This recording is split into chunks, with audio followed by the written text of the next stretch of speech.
Je vais vous présenter des travaux que j'ai menés avec beaucoup de collaborateurs dans le cadre de l'Acte 5. Donc, ce sont des travaux que j'ai menés essentiellement en collaboration avec des collègues du Lacito et des gens de différents laboratoires qui portent sur ce qu'on appelle la documentation linguistique computationnelle. Donc, on a essentiellement trois objectifs dans ces travaux. Le premier, c'est vraiment d'aider les linguistes de terrain, les linguistes documentaires, dans leur travail de documentation de nouvelles langues, donc des langues peu dotées, en cours de documentation, suivant les terminologies. Donc vraiment les aider dans ce travail de collecte et de description des langues.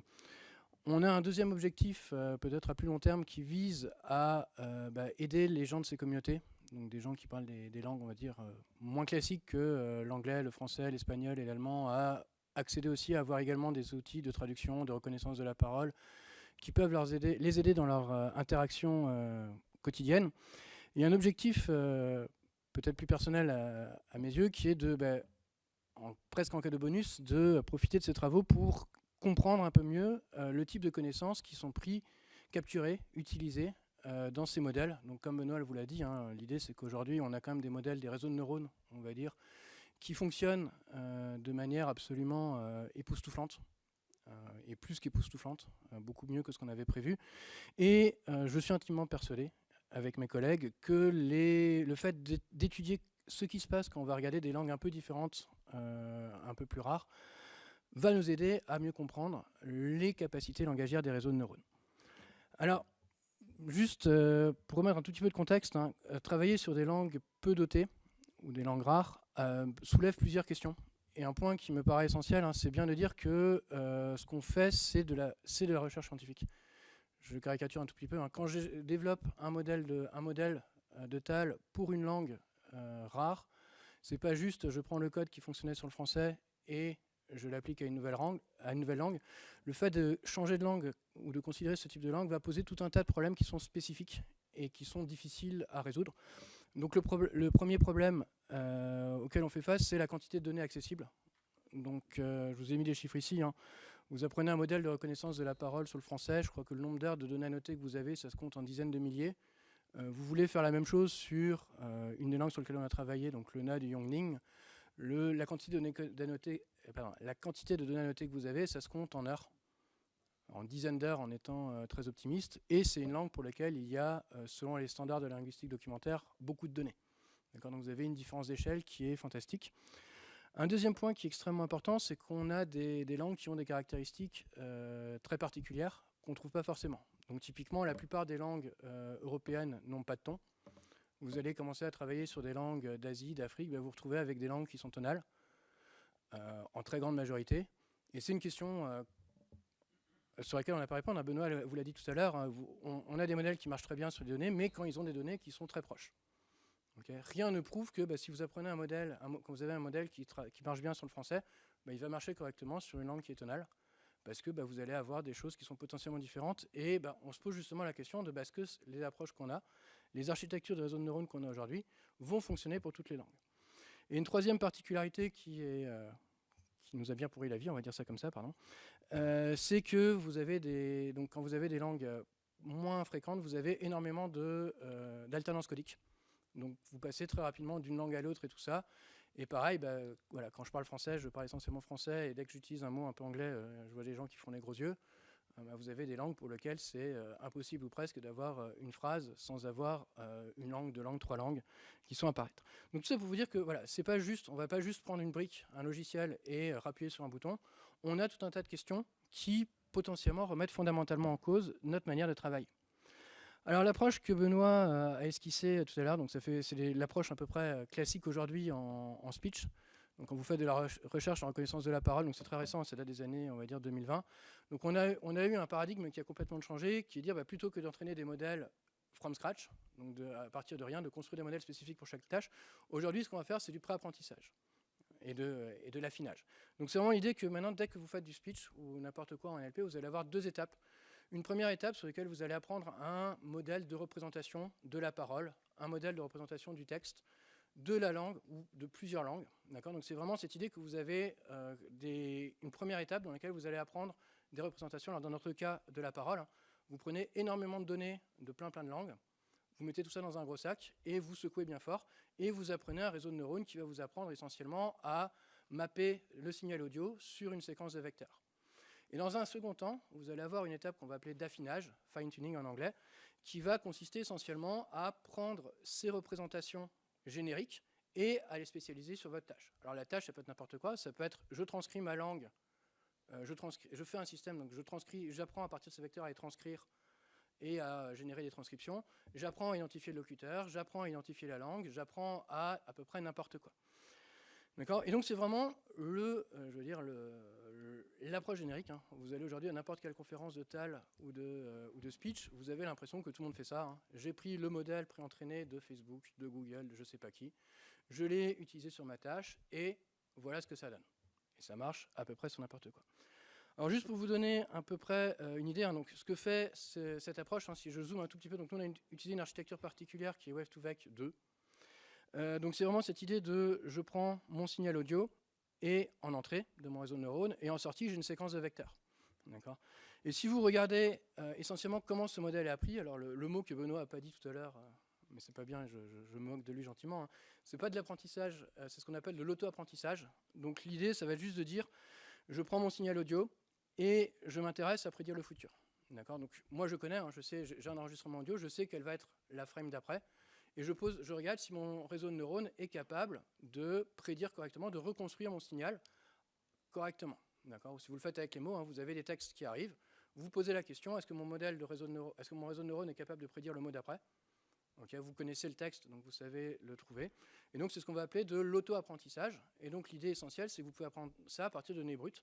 Donc si vous voulez apprendre un modèle de la parole comme ça, tout ce dont vous avez besoin, c'est des enregistrements audio dans plein de langues.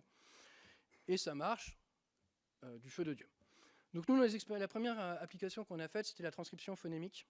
Donc vraiment la tâche la plus simple. Hein. J'ai un enregistrement dans une langue donnée et j'aimerais sortir le texte correspondant donc, au niveau des phonèmes. Donc pour ça, on a utilisé un modèle développé par Facebook donc, qui s'appelle XLSR53. Donc c'est vraiment la partie pré-entraînement. Hein. Et pour vous donner quelques ordres d'idées, c'est 50 000 heures de données, donc 50 000 heures de fichiers audio en 53 langues différentes et essentiellement des langues, on va dire, indo-européennes ou européennes tout court, donc anglais, espagnol, allemand. Je crois qu'il y avait du chinois et du vietnamien en langue asiatique, mais c'est à peu près tout. Et on s'est posé la question de est-ce qu'avec cette représentation-là, on va pouvoir transcrire. Donc on a travaillé sur une langue particulière qui est le jafoug, donc une langue tibétaine, à peu près. Bon, c'est pas ma partie. Et donc l'idée qui est intéressante, c'est qu'on a vraiment juste pris donc, des données qui étaient disponibles librement dans Pangloss. On a mis en caricature à peine les fichiers Wave. On a pris les représentations brutes qui sortaient de XLR53. On a mis exactement les transcriptions. Donc c'est Guillaume Jacques qui a fait les transcriptions quasiment sans rien changer. On a mis quelques heures de données à noter. On a regardé ce que ça donnait. Et avec ponctuation et ainsi de suite. Et on a eu des résultats qui étaient extrêmement bon, en tout cas nettement meilleur que ce à quoi on s'attendait, pour être très précis. Donc c'était une stagiaire, Cécile Macaire, qui a fait ses expériences. Quand elle est venue au bout de 15 jours avec les résultats, on s'est dit, zut, il va falloir trouver quelque chose pour l'occuper le reste du stage. Et en 2 semaines, elle a fait ce qu'on pensait ce qu'elle allait lui prendre 6 mois. D'accord. Pour vous donner quand même un peu une idée, donc vous avez ici un extrait du texte Jafoug. Donc en noir, vous avez les prédictions de Wave2Vec, XLSR53. En rouge, vous avez les corrections de Guillaume Jacques. Donc vous voyez qu'à partir de très peu de données à noter, sur une langue qui n'avait a priori rien à voir avec les langues sur lesquelles XLSR53 a été apprise, on arrive à avoir une transcription qui est quasi parfaite. Donc si vous regardez, le gros des erreurs, c'est des erreurs entre guillemets de pré-traitement. Donc il a reconnu ici les alternances codiques sans problème. Alors on avait essayé des trucs sur le pré-traitement. Il n'y avait pas le marqueur, il faisait sauter le marqueur, mais on lui avait supprimé de données d'apprentissage le marqueur qui indiquait que c'était un mot en chinois, je crois. Et sinon, il s'est trompé un tout petit peu ici. Donc vous voyez que vous avez de temps en temps un morceau de phonème qui est mal reconnu. Mais dans l'absolu, voilà. Vous avez, donc je crois qu'ici il y avait 6 heures de données transcrites, des modèles préentraînés qui n'avaient rien à voir, et vous vous retrouvez en exactement 50 lignes de Python avec un système de transcription phonémique qui marche parfaitement. C'est absolument génial. En tout cas, comme dit, on ne s'y attendait pas. Et comme dit, on ne s'y attendait pas parce que, voilà, ça fait partie des choses qui sont ultra marrantes. Hein. C'est que vous avez des modèles qui sont développés par des gens plutôt, on va dire, européens, testés sur des langues essentiellement européennes, Et gratuitement, on voit que ces représentations sont suffisamment génériques pour être capables d'aller capturer les caractéristiques de langues qui n'ont absolument rien à voir avec les langues, en tout cas que moi je connais. D'accord ? Donc on a vraiment cette impression qu'on a une représentation universelle du signal audio, et c'est absolument fantastique. Bon. Alors là, je vous ai fait la présentation un peu publicité. SoulJaFook, ça marche super bien, on a essayé sur plein de langues. Souvent, ça marcherait très bien. De temps en temps, ça ne marche pas. On est en train de chercher pourquoi. Donc, juste pour vous dire que voilà, il y a encore du travail, hein. On a encore besoin de l'ABEX, on a encore besoin de financement. Merci de ne pas nous oublier. Okay, mais ce qu'il y a derrière, d'encore plus intéressant à mes yeux, c'est que ça ouvre plein de possibilités. Okay, plein de possibilités parce que grosso modo, ce qu'on est en train de faire, c'est vraiment cette idée de dire bah, j'ai du signal audio, et ce signal audio, je suis capable de le représenter par des vecteurs. Alors, ok, ça paraît comme ça paraît pas folichon. Mais moi qui ai un background de plus de data mining, analyse de données, tout ça, bah, je suis vachement content. Parce que quand vous me donnez des vecteurs, derrière, j'ai à peu près 150 algorithmes que je vais pouvoir utiliser pour sortir tout un tas de connaissances, analyser ces données de manière automatique. Et c'est quelque chose qu'on a essayé de faire. Donc c'est un test, on va dire une expérience préliminaire qu'on a essayé de faire. Donc pour essayer d'étudier donc, sur les langues tiangiques, donc un ensemble de langues chinois avec plein de dialectes, plein de variétés. Donc l'idée c'est que donc, les langues tiangiques, c'est une grande famille de langues, vous avez plein de langues à l'intérieur. Les linguistes passent un temps certain à essayer d'organiser, de comprendre les interactions entre langues, et aujourd'hui encore, vous avez de temps en temps des linguistes. Donc vous avez la partie en rouge ici, hein, qui disent de manière très polie que, grosso modo, tout ce qui a été fait jusqu'à présent pour organiser un peu les langues du Qiang, c'est n'importe quoi, et qu'il faut un peu changer son fusil d'épaule. Donc nous, on a fait quelque chose de très naïf, mais très data mining, hein, c'est de dire, bah, je suis capable de représenter mes langues du Qiang par des vecteurs.